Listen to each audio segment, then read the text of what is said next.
தலைவர், அமைச்சர்கள் பேசுவதற்கு முன்பால் அறிவிப்பை வெளியிட்டு விட்டு பேசலாம் என்று இப்போ ஒரு கருத்தை சொல்லியிருக்கிறீர்கள். மானிய கோரிக்கை இப்போது நிறைவேற்றி தர வேண்டும் என்று கேட்க முன்பாக அமைச்சர்கள் பதில் சொல்லிதான் அதை கேட்க முடியும். அமைச்சர்கள் பதில் சொல்வதற்கு முன்பு அறிவிப்பை படித்துவிட்டு அமைச்சர்கள் சொன்னால் பேசினால் சரியாக இருக்கும். முதல்ல அமைச்சர் உறுப்பினர்கள் பேசுவதற்கு முன்பாக அறிவிப்பை சொல்லிவிட்டார்கள். ஆனால் அறிவிப்பை பற்றி தான் மேலும் கீழும் வருமே தவிர சபை பேச்சு சரியா இருக்காது. எனவே அமைச்சர் பதிலுரைக்கு முன்பு அறிவிப்பை படித்துவிட்டு பதில் சொல்லலாம். அதுதான் சரியா.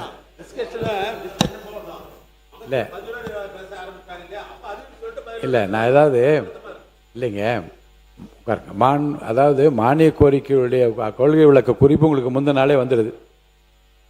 மானிய கோரிக்கைகளை ஒட்டி அறிவிப்புகள் அரசினுடைய புதிய திட்டங்களை பற்றி அவர் சொல்லுகின்றார்கள்.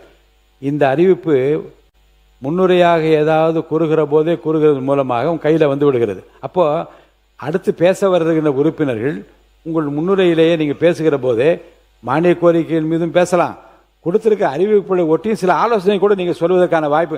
நீங்கள் எல்லாம் பேசி முடியுங்க. நீங்கள் எல்லாம் பேசி முடித்த பிறகு அந்த அறிவிப்புகளை வருகிற பட்சம் எப்படி பேச முடியும்?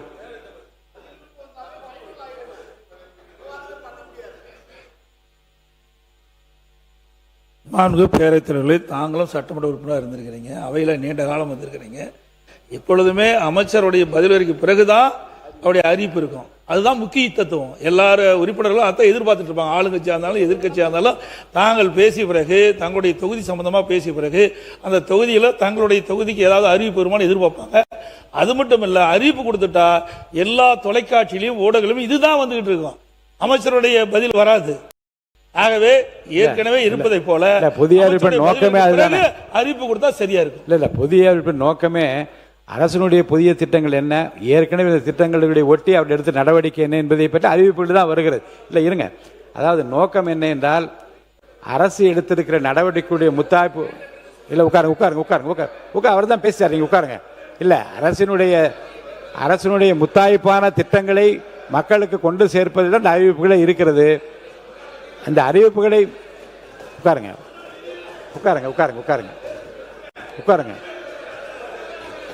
உட்காருங்க. மாண்பு உறுப்பினர் தங்கம் தென்னரசு அவர்கள் எனக்கு எல்லா கருத்தையும் கேட்கலாம், கேட்டு நான் முடிவு சொல்றேன். பேரவைத் தலைவர்கள் நீங்கள் கருத்தை சொல்லுவீர்கள். நான் ஒரு பொதுவாக ஒன்று சொல்றேன். ஒரு திரைப்படத்துக்கே போறோம்னு வச்சுக்கோங்க, இந்த திரைப்படத்தில் கிளைமேக்ஸ்ன்றது கடைசியாக தான் இருக்கும். எப்படியுமே நீங்கள் ஒரு 2 மணி நேரம் இருக்கத்தானே போக போறீங்க, அதெல்லாம் பார்க்கத்தானே போறீங்க. அதனால போய் உட்கார்ந்த உடனே கிளைமேக்ஸை முதலே போட்டுருவோம். அதை கிளைமேக்ஸ்லாம் பார்த்துட்டு அதுக்கப்புறம் அந்த படத்தை அவர் எப்படி டைரக்ட் பண்ணியிருக்காரு, எப்படி எல்லாமே நம்ம பார்த்து மெதுவாக அந்த திரைப்படத்தை பற்றி எப்படி வேணாலும் நம்ம அதை பற்றி கற்று சொல்லிக்கலாம்னு சொன்னா அது அவ்வளவு தூரம் சரியா இருக்குமா?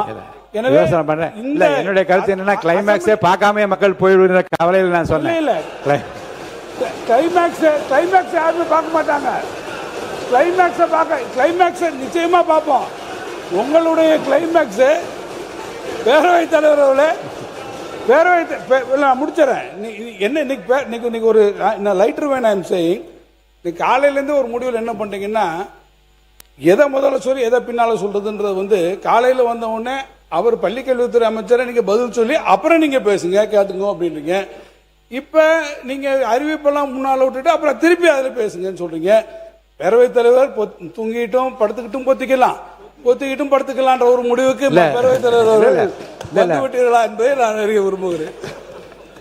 எதிர்கட்சி தலைவர் பேசுங்க.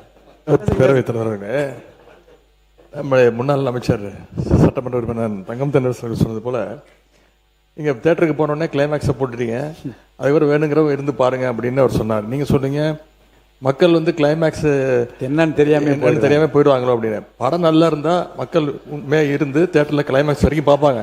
நீங்க சொல்றதை பார்த்தா இந்த படம் எப்படியும் ஓடாது, இந்த படம் நல்லா இருக்காது, அதனால முதலே கிளைமேக்ஸை போட்டுருவோம் அப்படின்னு சொல்ற மாதிரி இருக்கு. சமூகத்தில் அமைச்சர் மாண்புமிகு பேரவைத் தலைவர் அவர்களே, இப்பெல்லாம் படங்கள்ல 2 கிளைமாக்ஸ் இருக்கு. முதல்லையும் கிளைமாக்ஸ் இருக்கு, பின்னாடியும் கிளைமாக்ஸ் இருக்கு. எப்போ ஒரு மாற்றத்தை விரும்ப வேண்டும், மாற்றங்கிறத விரும்பணும். நீங்க ஆட்சி மாற்றத்தையும் விரும்ப மாட்டீங்க, நடைமுறை மாற்றத்தையும் நீங்க விரும்பல அப்படின்னா எப்படி அது சரியா இருக்கும்? அறிவிப்புகள் ரொம்ப முக்கியமானதாக தான் நான் பார்க்குறேன். நான்